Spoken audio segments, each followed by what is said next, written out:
Presiden Pakistan mendesak warga internasional untuk meredakan tensi di Palestina. Arif Alvi mulai resah dengan situasi yang ada di sana. Sedangkan hacker Pakistan berhasil melumpuhkan website Israel. Kelompok peretas ini bekerja sama dengan peretas dari Maroko dan Bangladesh. Negara ini memang telah lama menolak Israel sebagai negara berdaulat dan tidak memiliki hubungan diplomatik dengan negara itu. Namun di satu sisi, Pakistan memiliki hubungan rumit dengan Amerika Serikat dan Uni Soviet di zaman dulu. Suara Pakistan cukup penting dalam situasi geopolitik dunia, mengingat negara ini adalah negara dengan militer terkuat di seluruh Jazirah Timur Tengah dan negara Muslim paling kuat. Melalui Arab Saudi dan Turki, hidup di tengah konflik dan tidak pernah cocok dengan negara tetangganya seperti India, Pakistan setiap tahunnya meningkatkan kekuatan militernya. Bahkan negara ini berani mengancam India dengan alutsistanya yang bernama Rudal Shahin 3 yang mampu menyerang target hingga 2.750 km.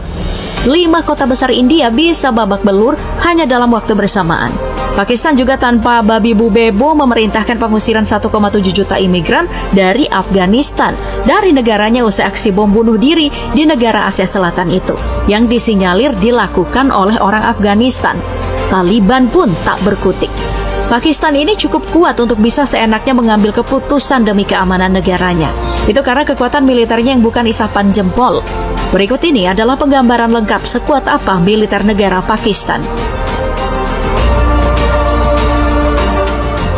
Tahun ini berdasarkan Indeks Global Firepower Kekuatan Militer, Pakistan berhasil meningkatkan posisinya dari peringkat 9 menjadi peringkat 7 dari 145 negara. Banyak pakar milenial, selain buat jaga-jaga konfliknya dengan India meledak, Pakistan terus meningkatkan kekuatan militernya karena insecure dikelilingi negara yang lebih kuat, seperti China yang berada di peringkat ketiga, Rusia yang berada di peringkat kedua, lalu Iran yang berada di peringkat ke-17, dan tentu India yang berada di peringkat keempat. Jadi emang wajar sih kalau Pakistan bisa insecure dan mengupayakan berbagai cara untuk memperkuat militernya. Meski itu berarti harus berhutang ke luar negeri sebesar 110 miliar US dollar atau 1.600 triliun rupiah. Negara yang memiliki total penduduk mencapai 242 juta jiwa ini punya personil militer aktif sebanyak 654 ribu dan cadangan sebanyak 550 ribu personil. Totalnya jadi 1.704.000 personil. Saking banyaknya, jumlah tentara aktifnya saja hampir sama dengan total penduduk di Kalimantan Utara. Gila ya.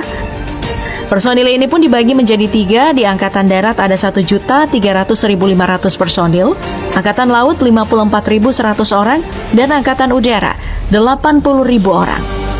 Tahun ini pemerintah Pakistan mengalokasikan dana untuk anggaran militer mencapai 7,5 miliar dolar atau setara dengan 115 triliun rupiah. Ya kalau mau dibandingin sama Indonesia sih masih lebih gede anggaran kita ya, yaitu 134 triliun rupiah.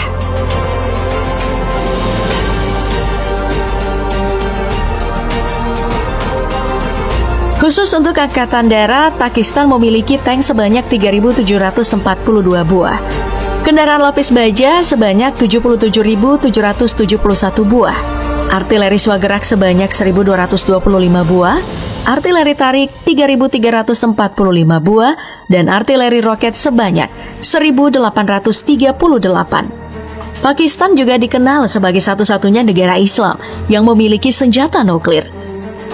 Memang pengembangan nuklir di negara asal Malala Yousafzai sudah mulai direncanakan sejak tahun 1960-an.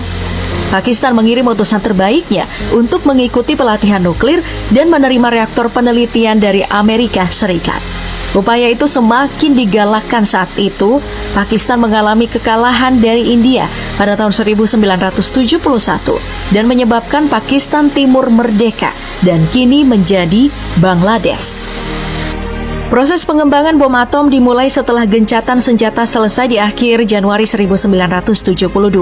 Hingga akhirnya, Pakistan melakukan uji coba nuklir pada tahun 1998. Uji coba dilakukan di Chagi, Balochistan 2 pekan setelah India meledakkan nuklirnya. Pakistan yang gak mau kalah, tak tanggung-tanggung langsung bikin 5 senjata nuklir untuk uji coba. Dan saat ini, Pakistan diperkirakan telah memiliki sekitar 120 senjata nuklir, lebih banyak dari India dan Israel. Tapi mereka menyatakan sejak awal bahwa senjata nuklir yang mereka miliki hanya untuk pertahanan. Ya, amanlah kalau gitu ya.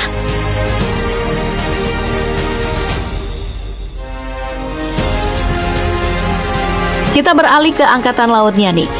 Ya, soalnya perlindungan yang dilakukan oleh pihak militer kan bukan cuma di darat saja, tapi ada juga di laut, yang menjadi salah satu perbatasan utama antar negara, dan bahkan bisa saja menjadi jalan masuk untuk serangan musuh. Dibandingkan dengan angkatan daratnya, ternyata armada angkatan laut Pakistan bisa dibilang sedikit, cuma 114 buah aja. Kapal induknya nggak ada, kapal pengangkut helikopternya juga nggak ada.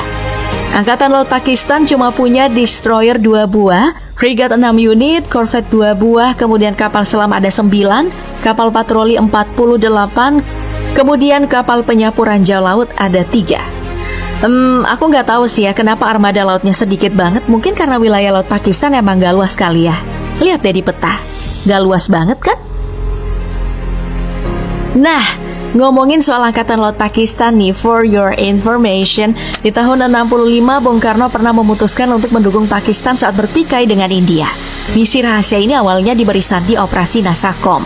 Bung Karno kala itu langsung mengirimkan beberapa peralatan militer, tank baja, pesawat tempur, kapal selam, dan kapal perang.